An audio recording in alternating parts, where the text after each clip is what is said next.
Environmental issues arising from behavioral patterns among Africans are increasingly impacting the continent negatively. And such basic issues like indiscriminate disposal of used tires, experts say, are adding to the challenge.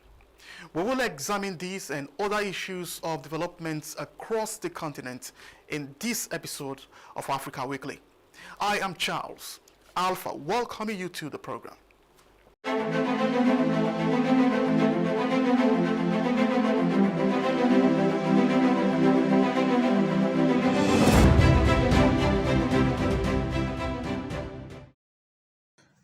Niger President Mohamed Bazoum has been removed from power, according to a group of soldiers who appeared on the West African nation's national television late on Wednesday, hours after the president was held in the presidential palace. Niger's President Mohamed Bazoum has vowed to protect what he described as hard-won democratic gains after he was detained by elite troops who declared they had taken power in the West African nation. Bazoum was confined in Niamey on Wednesday by members of his presidential guard, who hours later announced the suspension of the country's constitution and all institutions. However, Bazoum has stood his ground in a social media post to safeguard the freedom of Nigerians. Reports say his supporters tried to approach the official complex but were dispersed by members of the presidential guard who fired warning shots. Amid fierce condemnation from African and international organizations and Niger's Western allies, U.S. Secretary of State Antony Blinken said he had spoken to Bazoum to offer Washington support, while UN Secretary General Antonio Guterres strongly condemned the unconstitutional change in government in Niger. We condemn any effort to seize power by force. We're actively engaged with the Niger government, but also with partners in the region and around the world. Will continue to do so until the situation is resolved appropriately and peacefully. The Secretary General calls on all actors involved to exercise restraint and ensure the protection of constitutional order. The United Nations stands by the government and people of Niger. In the meantime, the president of neighboring Benin Republic, Patrice Talon, is in Niamey for mediation efforts on behalf of ECOWAS.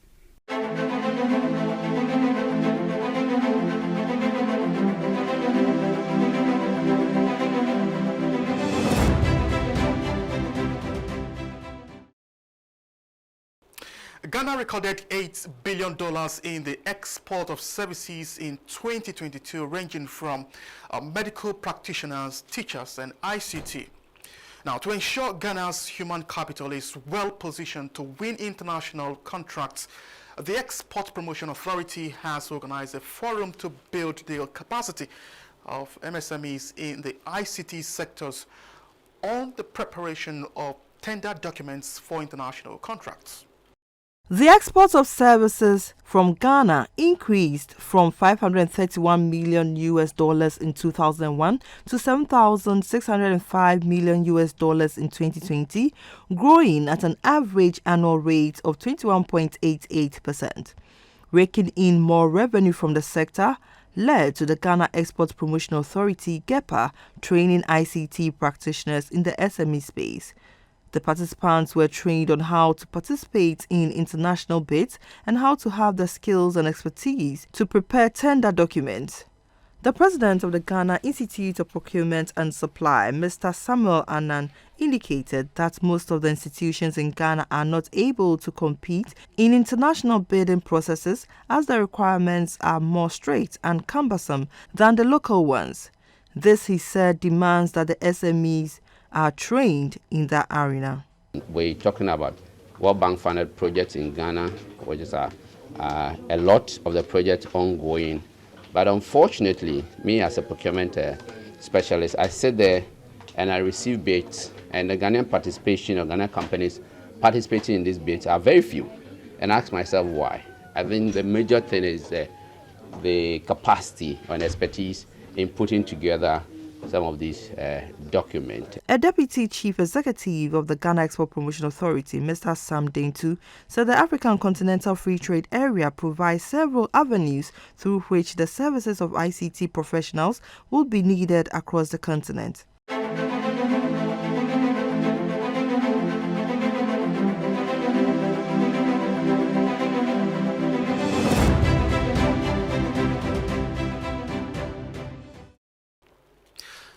Nigeria now is making serious efforts in tackling the environmental hazards posed by used or scrapped tires. A National Environmental Standards and Regulation Enforcement Agency, NESRIA, and UTPRON, an international organization, signed a memorandum of understanding to rid the nation of dangers of used tires disposal. Report says Nigeria generates over 2 million used tires annually, with this number anticipated to rise significantly in the coming years as the importation of vehicles into the country continues unabated, leading to a surge in tire production and, unfortunately, an escalation in tire disposal problems. Nigeria is also said to be home to an ever-increasing number of cars, with the current estimate exceeding 11.8 million vehicles and about 400,000 vehicles imported into the country annually. Because of this, an international organization signed an MOU with the Nigerian Environmental Standard Regulation and Enforcement Agency, NESRIA, to tackle the issues of used tires disposal head-on. We refuse to be reactive, but proactive. Through collaboration, we are bringing together the expertise, resources, and commitment necessary to implement effective solutions that will curtail the growing menace of used tires disposal.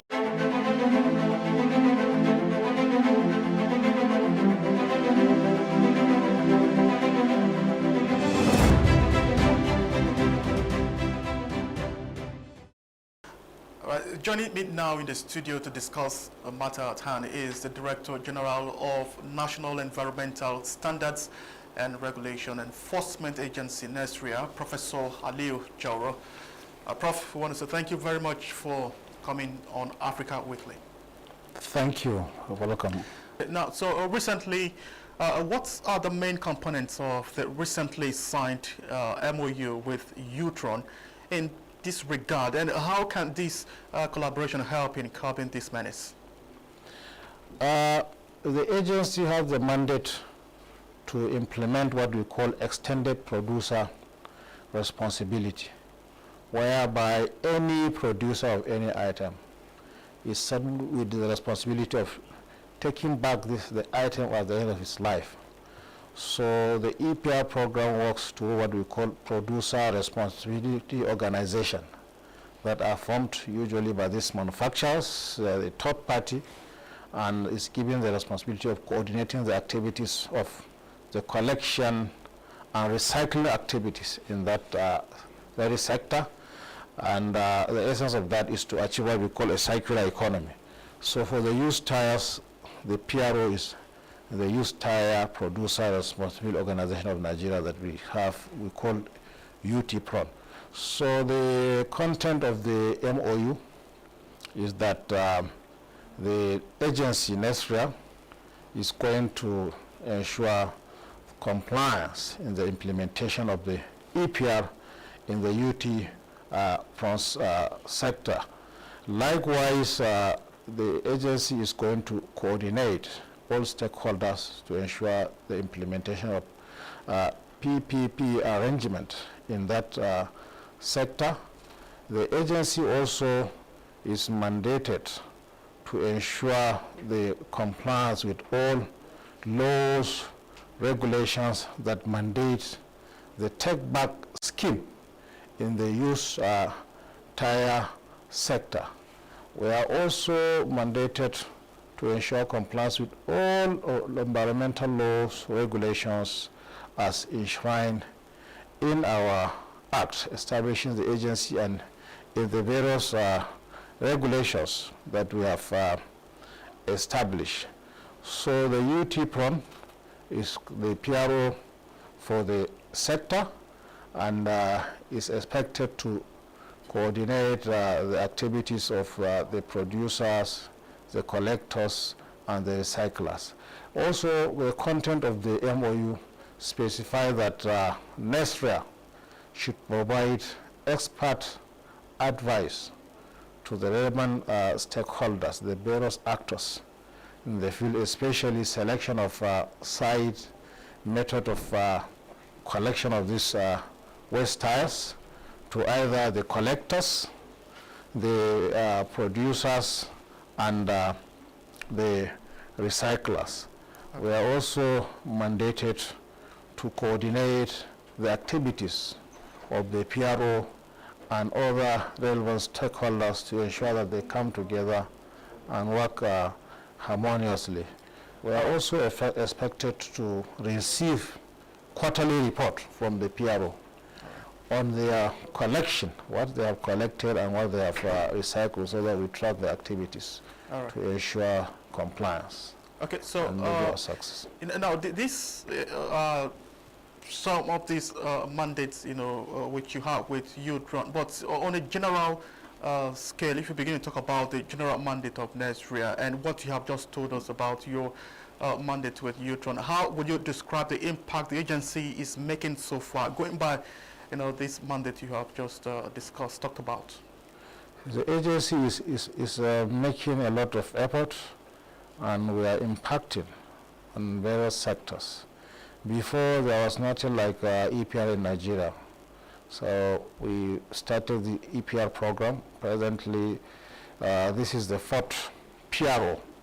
We have the PRO for the food and beverage sector, which focuses on the plastic waste.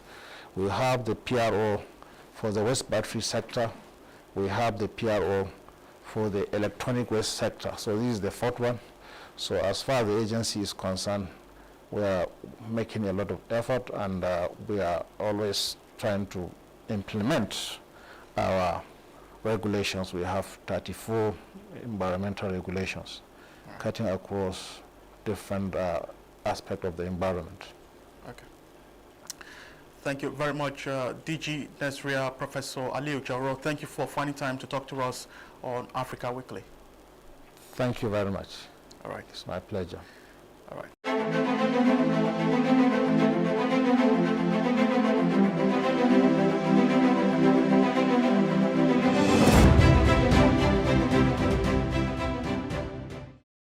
Nigeria, Africa's biggest economy under a new administration, is making a frantic effort to redirect its economy and consolidate towards prosperity. The role of the various subnational governments in achieving this engages our attention, and this conversation with the Action Democratic Party governorship candidate in Imo State, Dr. Kachi Mwoga.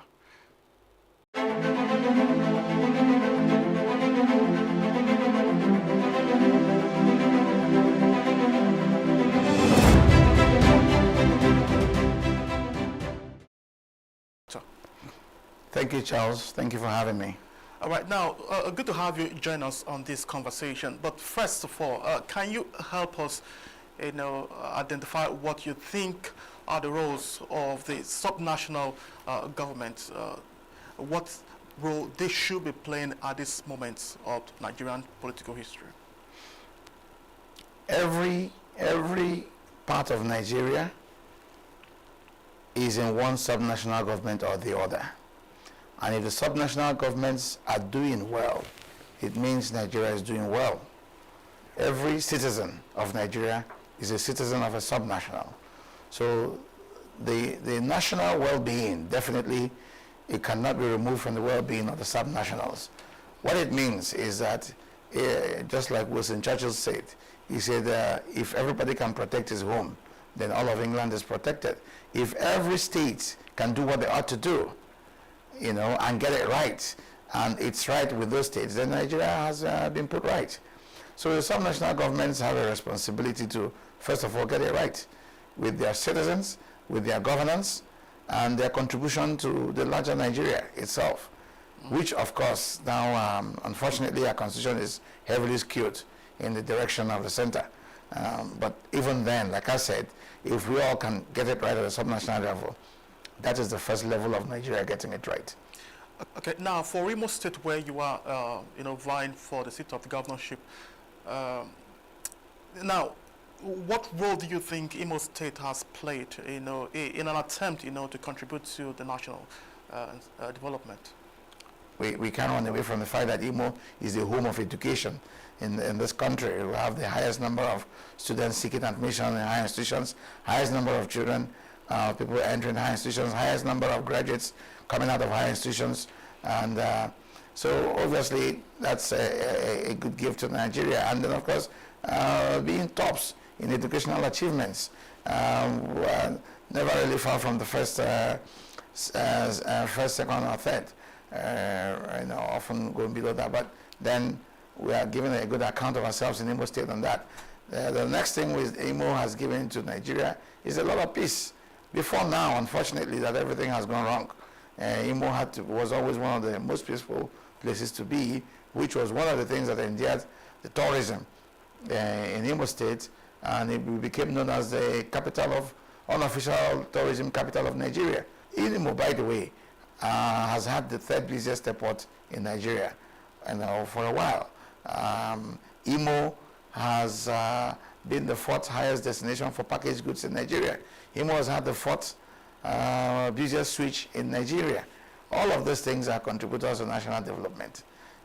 All we seek for people like me is for Imo to now occupy where they should in the scheme of things in Nigeria, which is to be tops, the first three, first two, in all the indices of living, of healthy living, of doing business, of GDP, of revenues.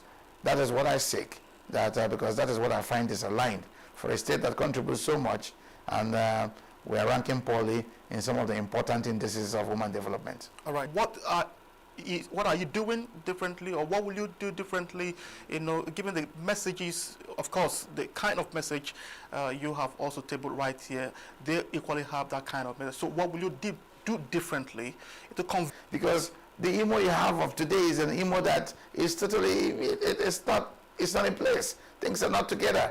The Imo has changed from, not only, the Imo needed to get to where it should be, but instead of even getting nearer, Imo now got out of whack. So definitely, it's time to put it together. You need to fix it. It's broken. We got to fix it. So the message resonates with Imo people very, very well. And the third now is the party itself. Yes, Action Democratic Party, relative to some other parties considered big, maybe a younger party, and maybe considered smaller, but that's the party on its own. But now I'm the candidate of the party. Now we have a strong message. Now that Imo is yearning for a change and to have a different, prosperous, safe Imo, now that is the time that the qualities, inherent qualities in the Action Democratic Party, which is a party that starts from the grassroots going up, where the people actually take decisions, which is what has made Action Democratic Party probably the only party that has no crisis. President Ahmed Tinubu has been in power for quite some weeks now. Let me just a few months, by the way. And if you were to assess, what he has done, particularly with the issue of fuel subsidy removal, how would you assess him, for this very short time he has been in power, and what would be your message now to Nigerians? Okay, first let me tell you, and members of the press and all that, I need us to develop the habit of tracking people properly. This is less than 60 days of a government. I dare say that anybody making an assessment now is making an ill-informed assessment. And I think that we need to watch the government and watch as they go, because every plan can actually be a good plan if it's properly put, if it's properly being run and operated. I'll tell you where I'm interested. All right. Where I'm very interested is that I heard this candidate, when he was a candidate, say something about recognizing subnational governments and giving them roles to play. That is something missing in our constitution. Every state, every community, every people have their natural tendencies. Yeah. We have our constitution doesn't have any recognition, for instance, for geopolitical zones. But we find ourselves resorting to geopolitical zones whenever we want to solve national problems, whether it is political or otherwise. Yeah. So since we find ourselves going there, I want to call on the government of the day to please execute what they were talking about, recognizing subnational governments and giving them a role to play, since naturally we're already inclined there. I think that that will help a lot. Now, if you're talking about fuel subsidy, it's been a long time fuel subsidy ought to have gone. We all know that. Of course, there are lots of arguments surrounding the modalities and all of that, and those will go on for a while until we see all the results where everything is heading to. Because in economics, the things you do today, you actually may not see their results until 6 months. So it's, like I said, we will really have to give the government time to go. What's important for us is that back home in Imo State, how do we even align?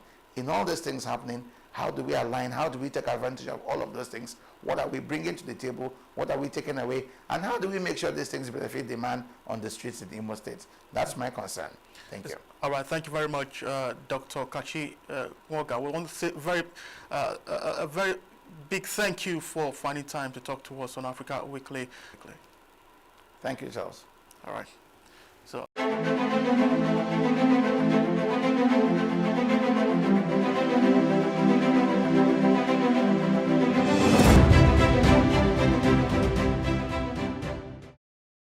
The Russia-Africa Summit is set to commence with Vice President Kashim Shettima representing President Bola Ahmed Tinubu. We'll now give you an insight into what the expectations of Nigerians at the summit are. The Russia-Africa Economic and Humanitarian Forum is targeting Africa by increasing its confidence in developing of manufacturing, agriculture, transportation, and the energy sector. Nigeria, one of the leading economies, is participating in the summit. Nigeria has been an active leader in Africa's foreign policy, and the essence of the vice presidents representing the president at this summit is to re-establish that role that Nigeria has been playing in African politics. The summit will discuss a number of issues, including trade and investment, cooperation in science and technology, and security matters. All these issues affect Africa, affect Nigeria, and they are all development issues that Nigeria will lead discussion constructively on how Africa can engage with Russia regardless of our non-aligned policy, because we are going to emphasize our non-aligned position very clearly on any issue that is related to political decision. The Russia-Africa Summit is also expected to support the aspirations of African states for socio-economic stability and progress. But what impact will that have on Nigeria? Well, basically, the vice president has come here with a package. He is not coming here for a jamboree. He is even more prepared than some of the technical people from what we have seen. He is specific and focused on what he wants to achieve. So he has determined what his agenda will be in terms of what can he take back to Nigeria in terms of investment in various sectors, including steel development, minerals development, agriculture, security cooperation, etc., etc.